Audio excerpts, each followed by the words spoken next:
Muy buenas tardes a la iglesia local.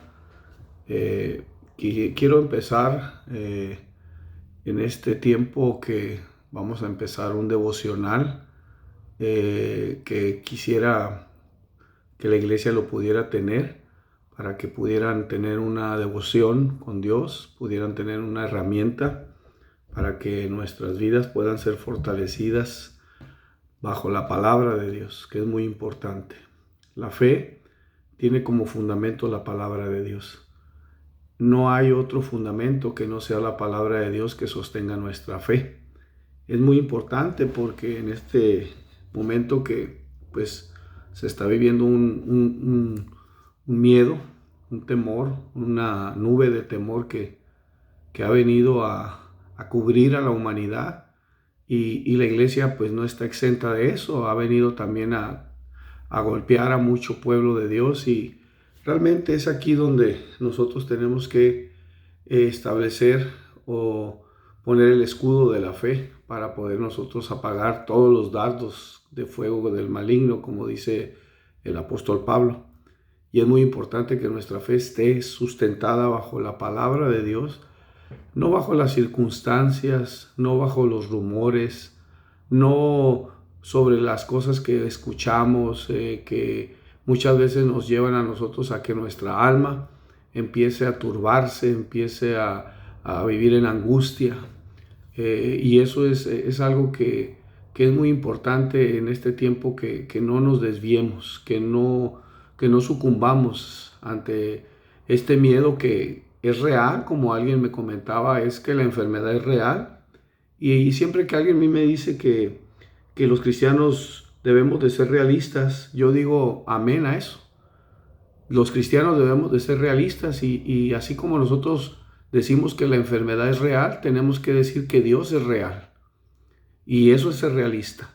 Ser realista es que hay una enfermedad que está atacando a la humanidad, pero hay un Dios que tenemos los hijos de Dios que es real también. Él no es de fantasía, Él no está de adorno, Él está a nuestro lado. Él nos lo ha dicho en muchas ocasiones en su palabra, vez tras vez nos recuerda que Él nunca nos va a dejar solos, que Él siempre va a estar con nosotros. Y yo creo que esa palabra debe de estar bien establecida en el corazón de la iglesia y de cada uno de los que somos sus hijos. En este tiempo yo estuve orando y buscando a Dios en mi lectura diaria. Y Dios a mí me dio una palabra específica, una palabra rema. La palabra rema es una palabra específica de la Biblia. La Biblia se divide en dos aspectos cuando se habla de la palabra de Dios. Una es el logos, que el logos es toda la Biblia, y el rema es una palabra específica. Y yo quiero que tú escuches lo que Dios puso en mi corazón, en lo personal, a mí como cristiano, primeramente como un hijo de Dios que soy, como un padre de familia, como un esposo, como un pastor, y que realmente yo necesito tener una palabra de Dios para que lo que haya en mi corazón yo pueda confesarlo hacia afuera. Yo tengo que tener una confesión de la palabra de Dios. Esa es la base de la fe, la palabra de Dios. Es por eso que uno de los 12 fundamentos en la vida cristiana, en lo cual nosotros enseñamos dentro de la iglesia, el fundamento número 8 es el testificar con poder. Testificar con poder no es gritar, no es repetir, no es solamente memorizar. Testificar con poder es hablar la palabra que Dios pone en el corazón de nosotros. Ese es un testificar con poder, porque es una palabra que Dios la ha sembrado en nosotros y que cuando sale de nuestra boca lleva poder. Entonces yo quisiera que me escucharas y voy a leer algo que Dios habló a mi vida, que está en el libro de San Juan, capítulo 10. Es una de las historias más conocidas de la Biblia y más conmovedoras porque muestra una de las facetas de nuestro Señor Jesucristo, de Dios, que realmente nosotros debemos de atesorar. En la Biblia a Dios se le mencionan diferentes facetas, como el creador, como el alfarero, como nuestro Salvador, como nuestro sanador, como nuestro Señor. Pero aquí en esta palabra Dios se manifiesta y nos ilustra a su grandeza como nuestro pastor. Y yo quiero que tú leas conmigo esta palabra, porque esta palabra Dios la puso en mi corazón en el libro de San Juan capítulo 10, versículo 11. Jesús dijo: yo soy el buen pastor. Jesús se presenta como el buen pastor. No está hablando de un hombre. Yo soy un pastor aquí en la tierra, pero el buen pastor es Jesucristo. Él se pone ese título y él tiene la capacidad para autonombrarse el buen pastor, porque es Dios mismo aquí en la tierra.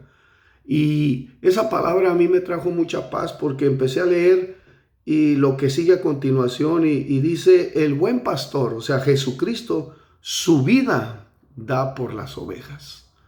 Su vida da por las ovejas. Él está dispuesto a dar su vida. Dio su vida y está dispuesto, dice, a dar su vida como un buen pastor. No hay nada más sagrado en la vida de una persona que la vida. Es por eso que ahorita todo el mundo estamos cuidando nuestra vida.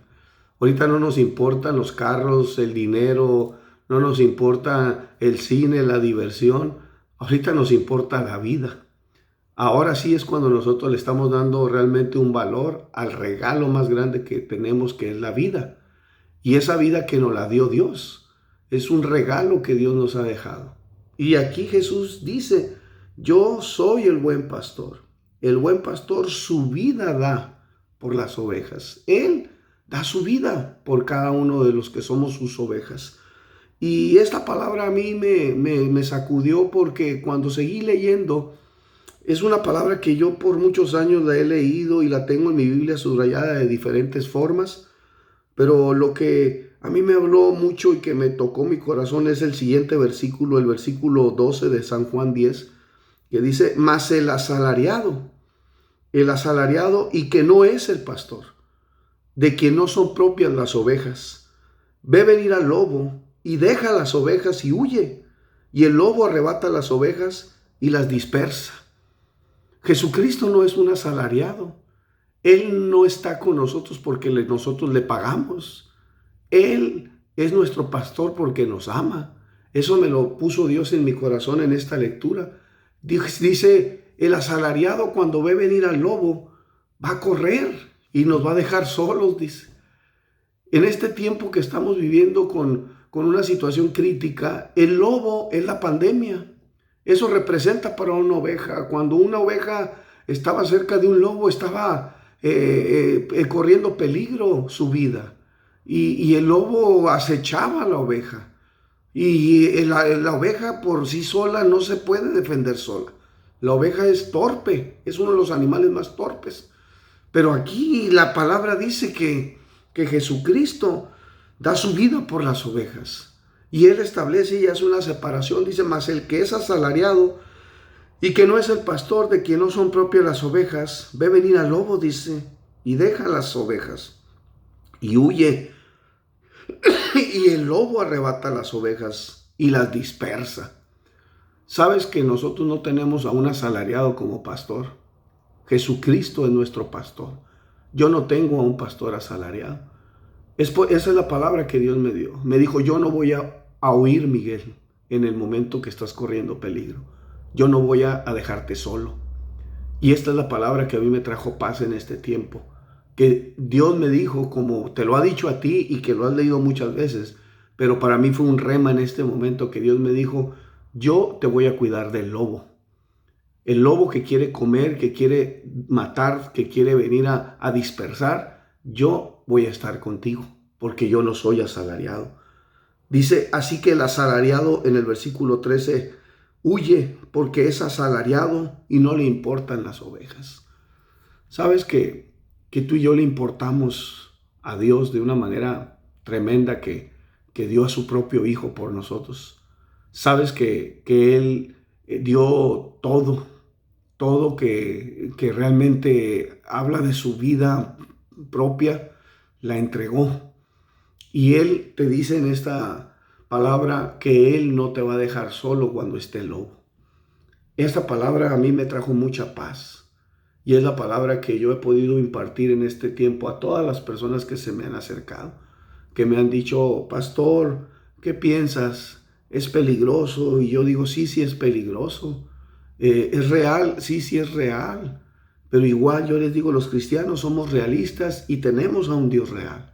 Tenemos a un Dios que dice que no se va a ir, que va a estar a nuestro lado, porque Él no va a huir cuando vea al lobo. ¿Sabes que eso no te lo puede garantizar nadie? Yo no sé si ahorita los doctores también están huyendo. Yo no sé en dónde vamos a encontrar una respuesta. Pero nosotros, los hijos de Dios, tenemos a un buen pastor que no se va a ir en ningún momento de nuestra vida, va a estar con nosotros. Esta palabra puede ser una palabra que tú la puedes leer muchas veces y quizá la puedas aprender hasta de memoria. Pero cuando esa palabra llega a tu corazón en un momento específico, es una palabra que fundamenta tu fe. Esa palabra es la que Dios habló a mi corazón desde el inicio de esta pandemia y de este tiempo tan malo para la humanidad. Y yo como pastor, responsable de una iglesia, pero sobre todo como esposo y como padre de 2 hijas, Dios, en el momento que yo empecé a pensar y voltear qué es lo que tenía que hacer yo en este momento, Dios me dijo, yo soy el buen pastor, Miguel. Yo voy a cuidar de ti, porque yo soy un pastor que voy a dar mi vida por ti. Y yo no soy asalariado, me dijo, yo no te voy a dejar solo. Los asalariados te dejan solos, porque a ellos no les importan, dicen las ovejas. Cuando ven venir al lobo, huyen. Y ahora sí, como decimos, sálvense quien pueda. Y ahorita todo el mundo está encerradito y sálvese quien pueda. Ahorita todo el mundo está viendo por sí mismo. Ahorita nadie quiere contagiarse, nadie quiere salir porque puede ser algo peligroso, puede ser algo trágico. Y yo lo que he estado hablando y quiero compartirte a ti, iglesia, que nuestra fe debe de estar sustentada en la palabra para que la fe sea una fe que realmente no tenga pánico. Yo estoy viendo que hay mucha prevención, pero con pánico. Y no hay prevención con fe. La gente está con pánico, hay un temor en sus corazones. Y hay otra palabra que Dios me dio en esta situación que también la trajo a mi corazón. Dice esta palabra en 1 de Juan 4:18, dice, en el amor no hay temor, sino que el perfecto amor echa fuera el temor. Pero la palabra específica aquí que Dios puso en mi corazón es lo que dice a continuación. Dice, porque el temor lleva en sí castigo, dice. Castigo. ¿Sabes que esta palabra castigo en el idioma original, en la Biblia, aquí en el griego, tiene 2 significados muy importantes? El primero es estorbo y el segundo es sufrimiento. ¿Sabes que cuando nosotros tenemos temor, sufrimos? Cuando nosotros tenemos temor sin fe, tenemos nosotros un estorbo. Nuestra fe se neutraliza. Nuestra alma empieza a ser tomada por todas las cosas que están a nuestro alrededor. Yo he enseñado que en el alma tenemos 5 sentidos: la imaginación, la memoria, la razón, la conciencia y los afectos. Y si esos 5 sentidos no están gobernados por la fe en Jesucristo, esos 5 sentidos van a empezar a ser angustiados. La imaginación va a empezar a irse a lo catastrófico. La razón te va a empezar a llevar a que te limites a esta tierra y no que veas a aquel que está por encima de todo. La memoria te va a empezar a hacer unas cosas que te va a empezar a trazar en tu camino. Tus afectos, tus emociones, todo eso en el alma empieza a crear una situación de dolor y de angustia. Por eso la palabra de San Juan 10, cuando Jesús dijo, yo soy el buen pastor, y el buen pastor su vida da por las ovejas, en San Juan 10:11. Pero él dice en San Juan 10:12, más el asalariado, y que no es el pastor, huye y se va porque a él no le importan las ovejas. Sabes que a nosotros sí le importamos a Dios. Él dio su vida por nosotros. Él no te va a dejar solo, no te va a dejar sola. Y quizás la gran interrogante es, ¿qué es lo que debo de hacer? ¿Debo de hacer todo lo que me dicen? ¿Debo de caminar en todo lo que me dicen? Hay un gran problema porque biológicamente está comprobado que el miedo, el temor, afecta nuestras defensas de nuestro sistema inmunológico. Y es lo que más debe de estar ahorita fortalecido con ese virus. La gente se pone gel, la gente trata de desinfectar todo con cloro exteriormente, pero déjame decirte, si tu alma está baja en defensas, si tu cuerpo está bajo en defensas, ese virus se va a meter y se te va a meter.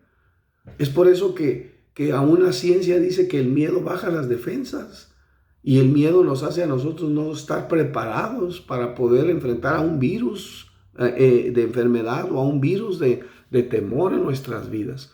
Necesitamos nosotros estar fortalecidos en nuestra fe.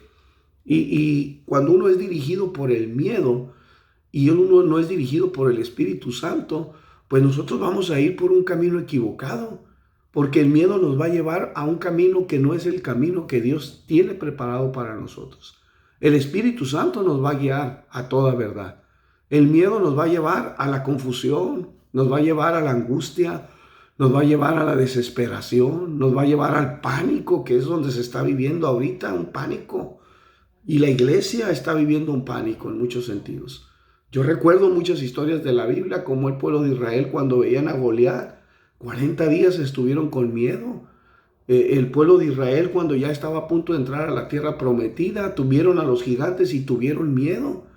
Sabes que el miedo nos va a paralizar a nosotros, no nos va a dejar ver la grandeza del Dios que nosotros tenemos. Y no estoy hablando de una fe que no debe de tener prudencia, pero debe de ser fe primero para que sea una correcta prudencia, porque si no hay fe y hay temor, y quiere haber temor con prudencia, eso no va a funcionar. Tiene que haber fe en Dios, fe en que la mano de Dios está sobre su pueblo, sobre nuestras vidas. Él dice que Él cuida sus ovejas. Y yo le he dicho a las personas a las que le he compartido esta palabra, lo más importante aquí es que tú sepas que eres una oveja del Señor, que no eres un chivo, eres una oveja de Cristo. Y Él te va a cuidar, Él va a estar a tu lado. Y entonces sí, ya puedes aplicar la siguiente fase, que es la prudencia, que es el cuidar realmente con sabiduría, porque me han dicho es que hay que ser sabios. Bueno, la Biblia habla de dos sabidurías, la del mundo y la de Dios. Yo no sé cuál sabiduría se está mencionando la gente, porque la Biblia dice que la sabiduría del mundo no puede entender a Dios. La sabiduría de Dios es una sabiduría sobrenatural, es una sabiduría que va más allá de una situación que está sucediendo en nuestras vidas. Cuando a Jesucristo le hacían preguntas, Él contestaba con sabiduría, y los fariseos y la gente se quedaba asombrada, decía, ¿quién es este? ¿Cómo puede tener tanta sabiduría? Porque esa sabiduría viene de Dios. Es aquí cuando el pueblo de Dios ocupa la sabiduría de Dios de qué es lo que va a tener que hacer, cómo va a tener que caminar. ¿Por qué? Porque las cosas que estamos viviendo en este momento a muchos los ha sacado de su fe. No los ha dejado establecer los pies en la roca. Ya han sido sacudidos. Y veo que muchas personas me dicen es que pues hay que cuidarnos y que no hay que ser imprudentes y que no hay que tentar a Dios. Y yo me asombro que la gente sabe tantos versículos de la Biblia y se los aprende rápido, los saca todos esos, pero yo me sé muchos más y me sé muchos de otra forma también, la otra cara de esos versículos, que realmente dice en Daniel capítulo 11, versículo 32, la última parte, mas el pueblo que conoce a su Dios se esforzará y actuará. Sabes que necesitamos conocer quién es nuestro Dios. Sabes que es importante que tengas una revelación de quién es Jesucristo en tu vida y que en base a ese conocimiento tú puedas enfrentar todo lo que está por venir. Iglesia, necesitamos conocer a Dios. Necesitamos no estar llenos solamente de información bíblica en la cabeza. Necesitamos en nuestro corazón tener la revelación de Jesucristo.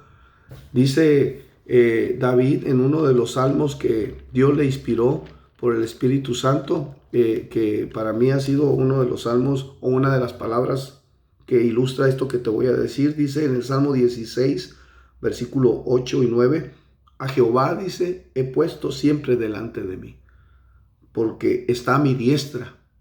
Sabes que Dios está a nuestra diestra. Él está a nuestro lado. ¿Cuántas veces no hemos dicho, si Dios es por nosotros, ¿quién contra nosotros? Sabes que eso muchas veces solamente sale de los labios para afuera en muchos cristianos. Y decimos, Dios está con nosotros, y decimos a veces hasta con un grito, ¿quién contra nosotros? Y esa es una palabra poderosa, hermanos. ¿Quién contra nosotros? Dice, a Jehová he puesto siempre delante de mí en el Salmo 16:8, porque está a mi diestra, no seré conmovido. Se alegró, por tanto, mi corazón y se gozó mi alma. Mi carne también reposará confiadamente.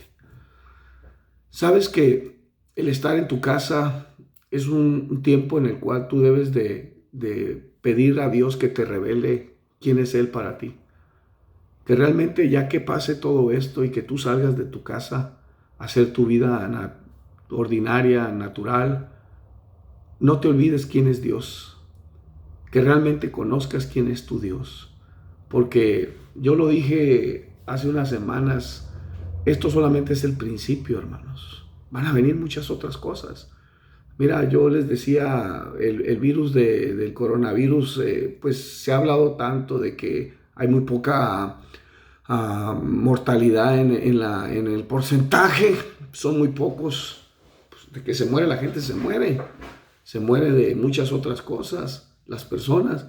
Pero imagínate que venga un cáncer a tu vida, imagínate que venga una enfermedad renal, imagínate que te den un diagnóstico y que te digan, hermano, usted tiene solamente poco de vida porque tiene un cáncer, tiene una situación que ya no le funciona un riñón, ya no le van a funcionar los parte de su corazón. ¿Cómo vas a enfrentar eso, hermano? Eso sí es de muerte. Eso sí está catalogado como que te va a matar. El virus del coronavirus dice que se puede que muchos lo van a tener y ni cuenta se van a dar, que van a poder salir adelante.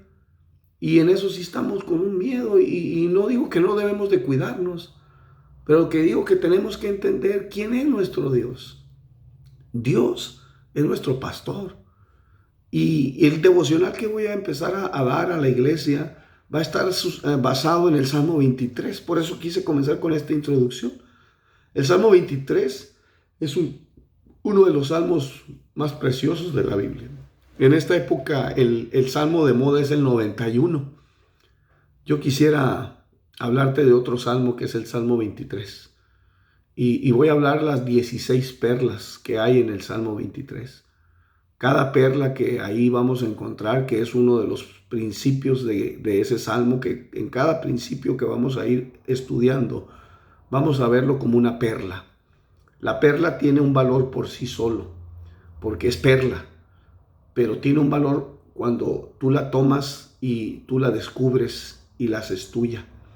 Esa perla entonces adquiere un valor para ti. Así es Dios. Dios es Dios porque es Dios. Pero cuando tú conoces quién es Dios, adquiere un valor para ti porque es tu Dios. Y ese salmo nos va a mostrar diferentes perlas o promesas o principios, como lo vamos a ir llamando, que nos van a establecer en un correcto caminar. Yo quiero solamente decirte que es tiempo de que conozcamos quién es nuestro Dios. Este domingo compartí a varias personas, y quizá tú no pudiste ir o estás decidido a estar en tu casa, y está bien, hermano. Haz lo que Dios ponga en tu corazón. Dios a cada uno nos habla en lo personal, y Dios a cada persona le muestra un caminar que debe de seguir. Yo respeto a todas las personas que toman decisiones en base a Dios, porque pues Dios nos va a mover a cada uno en lo personal. Esa es la grandeza de Dios, que a cada uno le muestra qué es lo que debe de hacer. Yo le comentaba ayer a un grupo de personas y quise dejarles al final una reflexión. Yo les decía, imagínate que nos hablen y que nos digan, ¿sabes qué? Mi pariente, mi amigo, mi vecino, pues tiene coronavirus.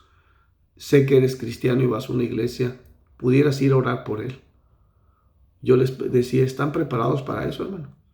Para ir a orar por un enfermo de coronavirus. ¿Estás listo para poder establecer tu fe y caminar en ella?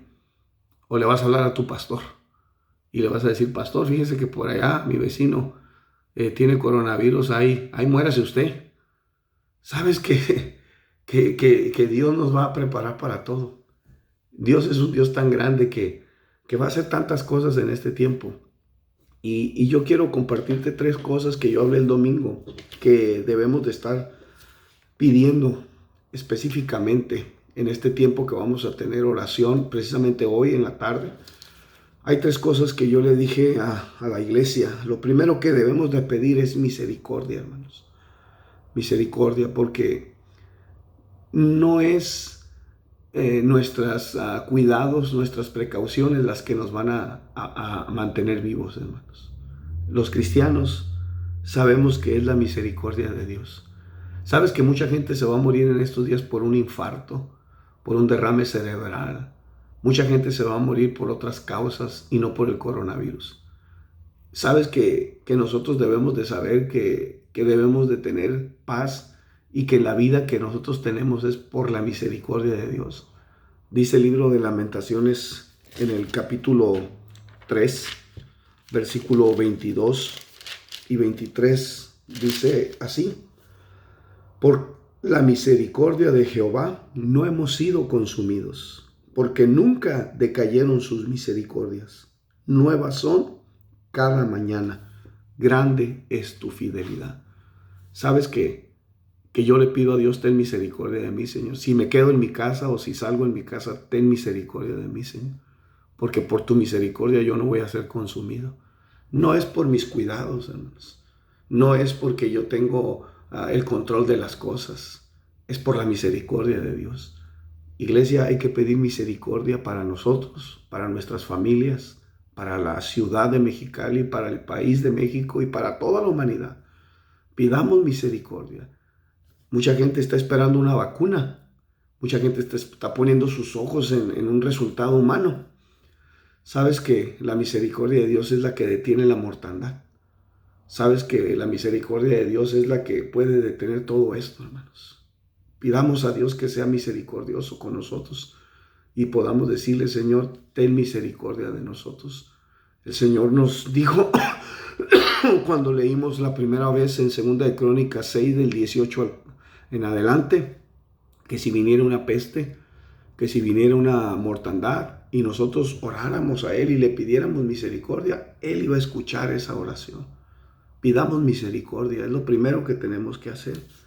Pero también hay otra cosa que debemos de hacer y pedir en este tiempo. Y yo creo que es una de las cosas que casi yo no he escuchado que se hable en las redes sociales. Todo el mundo hemos hablado de confiar, de cuidarnos, de ser precavidos, de quedarnos en la casa.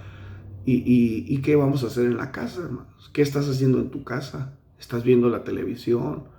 ¿Estás realmente aprovechando el tiempo? Sabes que para mí este tiempo es un tiempo en el cual tenemos que pedir perdón a Dios. Tenemos que ponernos a cuentas con Dios. Tenemos que arrepentirnos, volvernos a Él. Ayer le decía a las personas: esto va a pasar o que pase un mes y ya todo el mundo volvemos a la normalidad. ¿Vas a seguir tu vida como la has llevado, hermano? ¿Vas a seguir pegado en el afán? ¿Vas a seguir alejado de lo que Dios tiene para ti, del llamado que Dios te ha dado? ¿Sabes que Dios te ha dado un llamado? Más que lo terrenal, más que tú cumplas un sueño terrenal, Dios te ha escogido a ti para que tú cumplas un propósito para Él. ¿Sabes que de eso nos tenemos que arrepentir primeramente? Que no hemos caminado en lo que Dios nos ha puesto a nosotros. Hay pecados que tenemos, hay pecados que no hemos dejado y que están ahí. Por eso dice en 2 Crónicas 7:14, si mi pueblo se humillare y orare y buscaren mi rostro y se convirtieren de sus malos caminos, entonces yo oiré desde los cielos, perdonaré sus pecados y sanaré su tierra. Yo quiero animar y exhortar a que este tiempo pidamos misericordia, pero también pidamos perdón. A mí me gustaría regresar a la iglesia y ver a toda la iglesia livianita de pecados. Y no solamente de pecados, sino un arrepentimiento no solamente es dejar los pecados, sino es volvernos a Dios en nuestra vida. Sabes que necesitas volver a Dios. Sabes que hay muchas cosas que te han llevado por otros caminos. La gente está preocupada por un culto. Va a haber culto. ¿Cuál culto voy a ir? ¿Cómo le voy a hacer? El culto dura 1 hora, 2 horas. ¿Sabes que la vida cristiana es 24 horas al día, 7 días a la semana, 365 días al año? Y a veces nosotros estamos preocupados por un culto, que si vamos a tener culto o no. Imagínate que esto se acabe y ya no haya ni cultos. ¿Vas a ser un cristiano o vas a seguir igual? Sabes que muchas veces nuestra vida va por otro camino y es un tiempo de pedir a Dios perdón. Como dice Primera de Juan 1:9, que si confesamos nuestros pecados, Él es fiel y justo para perdonarnos y limpiarnos de toda maldad. Sabes que Dios está trayendo a la iglesia un tiempo de arrepentimiento, un tiempo en el cual debe de arrepentirse de no ser la iglesia que Él quiere preparar para que sea la iglesia vencedora. Y hay un tercer punto que te quiero decir que debemos de pedir a Dios, que va junto con lo que estoy hablando. Primero es pedir misericordia y luego es pedir perdón, pero luego es pedir por la salvación de los que se están perdiendo. Sabes que la iglesia ha perdido la compasión por los perdidos. Sabes que no solamente la gente se está muriendo de coronavirus en este mundo, hay mucha gente que se está perdiendo. Ahora que comenzamos el devocional aquí en casa y nosotros ya llevamos algunas perlas estudiadas aquí en la familia, en la primera perla te voy a dar solamente un adelanto para que lo tengas. La primera perla es el Salmo 23:1, la primera parte que dice: Jehová es mi pastor. No dice que es un pastor ni que es o que es un pastor. Es mi pastor. Y en ese punto yo les pregunté a mis 3 mujeres que tengo, a mi esposa y a mis 2 hijas, como les dije, ¿qué entienden ustedes por eso? Esa primera perla se llama posesión. ¿Qué es lo que puedes entender aquí? Es mi pastor. ¿Qué representa un pastor para nosotros? A Dios como nuestro pastor. Yo les di la primera parte, les dije, aquí está el amor de Dios. Y una de mis hijas me dijo, yo creo que Dios me ama, dijo, y eso me conmovió porque dijo, no porque nací en una casa cristiana, no porque no sufrí lo que ustedes sufrieron de pobreza, no porque no tuve que batallar en muchas cosas, sino porque no me voy a ir al infierno, me dijo, porque soy cristiana y soy hija de Dios. Por eso sé que Dios me ama, me dijo, porque no me voy a ir al infierno. ¿Sabes que mucha gente se va a ir al infierno? Y sabes que la Biblia dice en 2 de Corintios capítulo 5, versículo 20, dice así el apóstol Pablo en 2 de Corintios capítulo 5, verso 20, así que somos embajadores en nombre de Cristo, como si Dios, dice, ahí en tu Biblia puedes subrayar esa frase o circularla, como si Dios rogase por medio de nosotros. Dice, os rogamos en el nombre de Cristo, reconciliaos con Dios. Dios dice que nosotros somos sus embajadores y que Él va a rogar por medio de nosotros. Yo le decía, hay un dicho, en nosotros lo conocemos mucho, o una frase cuando le decimos a la gente que te ruegue quien te quiera. Cuando nosotros decimos, pues si ni lo quiero, ¿qué le voy a andar rogando? Hay que le ruegue quien lo quiera. Sabes que Dios sí nos quiere y Dios sí quiere a los perdidos, quiere salvarlos. Y sabes que la iglesia no quiere a los perdidos, hermanos, se olvida de ellos. La iglesia no tiene un enfoque en que mucha gente se va a perder. Aún muchos que se van a enfermar de este virus se van a morir sin Cristo. Y debemos de pedir por ellos, pedir salvación, pedir que Dios tenga misericordia y los salve. La iglesia debe ser el instrumento para salvación de esta humanidad. Debe de ser el embajador de Cristo. Hay que pedir misericordia, hay que pedir perdón y hay que pedir por los perdidos. Y debemos de nosotros anunciar las buenas nuevas. Yo sé que la tecnología es fantástica en este tiempo. Las redes sociales están inundadas de predicaciones, de muchas cosas. Pero ayer Dios me decía, yo luché mucho para hacer esto, y Dios me decía, cuán hermosos son los pies. Los pies, me dijo, de los que anuncian las buenas nuevas. Sabes que la tecnología ha sustituido a los pies y ahora va todo por redes sociales y los pies ya no se cansan. Los pies ya no caminan de ir por los perdidos. Sabes que hay muchos perdidos que no tienen Facebook, muchos perdidos que no tienen para pagar una computadora, un teléfono como nosotros, y se están perdiendo. Sabes que a mí me preocupa eso. Yo puedo hacer muchas clases aquí, me puedo quedar aquí en mi casa y les decía de broma que ustedes no saben si traigo 8 horas y ando en chanclas. Nadie se da cuenta. Aquí estoy yo solo en la oficina. Ahorita me encerré, le dije a mi esposa y a mis hijas que se quedaran allá, que no fueran a interrumpir, a ver si no entran una horita. Pero sabes que me preocupa. Dios me ha dicho que esto es parte de lo que Dios está volviendo a sacudirnos. Sabes que una de las cosas por las que Dios juzga al mundo y a la iglesia es por la dureza del corazón. Y sabes que nosotros como iglesia, la iglesia en su conjunto, se ha olvidado de los perdidos, hermanos.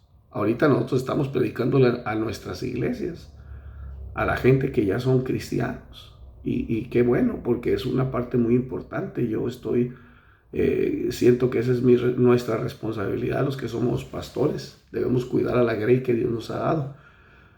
Pero en mi corazón siempre hay una carga por la gente que se está perdiendo. Hay muchas personas que cuando yo las veo y yo me reflejo y digo, Señor, sálvalos. Y en este tiempo más, donde se oye de muchos muertos, se oye de muchas cosas que están sucediendo, salva, Señor, a las personas. Ten misericordia de ellos. Quiero terminar con dos versículos de la Biblia. Este primer devocional que vamos a tener, esta primera plática que vamos a tener. Y es un salmo que también es muy conocido y cuántas veces no lo hemos dicho. Te digo que los cristianos de Biblia estamos llenos, sabemos tanto, hemos escuchado tanto. Yo creo que tú cuando te diga qué salmo es ya vas a saber lo que va a decir. Pero realmente es una de las verdades más poderosas. David, que era un hombre conforme al corazón de Dios, un día Dios le pone un canto, se llama un cántico gradual, que es poco a poco, debe de irse cantando, o sea, para que el que lo escuche lo pueda ir entendiendo, comprendiendo, y nada más y nada menos que se lo canta a su hijo, al hijo que él estaba dejándole la encomienda de seguir adelante, a Salomón. Le dice en el Salmo 127, en el verso 1 y en el verso 2, si Jehová no edificare la casa, en vano trabajan los que la edifican. Pero dice el versículo que ahí mismo, en la siguiente parte, si Jehová no guardare la ciudad, en vano vela la guardia. Sabes que se están poniendo muchas medidas en la ciudad, en las ciudades, en el mundo, pero los que somos cristianos y sabemos, si tenemos fe en la palabra, podemos decir, si Dios no guarda esto, hermanos, no hay nada que lo pueda detener. Si Jehová no guardare la ciudad, en vano vela la guardia. Debemos de estar seguros que Dios está velando la ciudad y pidamos a Dios que cuide nuestra ciudad y nuestras familias. Vamos a orar y vamos a creer que Dios va a tomar control de todo y vamos a esperar lo que el Señor vaya haciendo. Espera noticias, yo te voy a ir dando más devocionales, más enseñanzas y va a haber diferentes anuncios. Tenemos la página en Facebook, Iglesia Neotestamentaria Acer. Tenemos una página en internet, www.iglesiaacer.com, así pegado. Creo que esta, me decía Raudel que la va a subir también así a la página que tenemos en internet. Yo la voy a subir ahorita a la página de la iglesia. Espero que Dios te haya hablado con esta palabra, con este inicio. Recuerda que tenemos un pastor que no es asalariado y que cuando ve venir al lobo, él no se va a ir. Cuando ve venir la muerte, el que nos quiere matar, él nos va a defender. Él va a estar con nosotros. Y ahora sí vas a poder decir, no solamente de memoria o repitiendo, sino en tu corazón vas a decir, si Dios es por nosotros, ¿quién contra nosotros? Tenemos a un Dios que está con nosotros. Padre, en el nombre de Jesús, Haz que cada uno de nosotros podamos conocerte y podamos, Señor, confesar esta palabra. Si Dios es por nosotros, ¿quién contra nosotros? Padre, tú no eres un asalariado, tú eres nuestro buen pastor. Y cuando viene el lobo, tú no nos dejas solos. Tú estás para defendernos y para cuidarnos. Señor, esa es nuestra confianza, nuestra fe, que tú nos cuidas, que tú nos defiendes. Padre, te pido por la iglesia que la guardes y que tú, Señor, en cada hogar, a cada persona que escuche este mensaje, le hables a su corazón, quites todo pánico, todo temor que lleva castigo, que realmente sea la fe primero y luego la prudencia humana. Que no sea al revés, Señor, que no sea una prudencia con temor, sino una fe que nos lleve a una prudencia correcta. Señor, ayúdanos y te damos gracias. Cuida a la iglesia en el mundo, cuida a tu pueblo, cuida y salva a todos los perdidos y cuida a nuestros familiares, Señor. En el nombre de Jesús, amén.